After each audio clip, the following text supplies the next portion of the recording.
माझ्यात का कोणाला माहित नाही। त्या संपूर्ण प्रक्रियेमध्ये चर्चेच्या संजय राऊतच होते माननीय उद्धव ठाकरे साहेबांच्या वतीनं, आणि सुरुवातीच्या चर्चा शरद पवार साहेबांनी माझ्यातच होत होत्या। देवेंद्र फडणवीस यांनी उगाच नाक खुपसून हे त्यांना काही माहित नाही, आमचं सरकार बनतं हेही त्यांना माहित नव्हतं। धक्काच बसला, ते पडता पडता वाचले, कोसळले असते ते नाहीतर। उद्धव ठाकरे मुख्यमंत्री होत आहेत हे जेव्हा त्यांना समजलं की आमचं सरकार येतंय, त्यांना असं वाटलं शिवसेना काय करणार, आपल्या पायाशीच येणार, असं त्यांची एक भूमिका होती। पण तसं झालं नाही।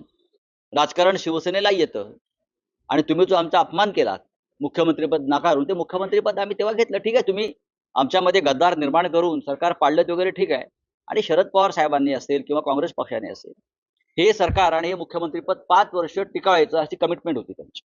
देवेंद्र फडणवीस यांना खोटं बोलण्याचा रोग लागलेला आहे गेल्या 2.5-3 वर्षापासून, आणि महाराष्ट्राचं नुकसान त्याच्यामुळे झालेलं आहे।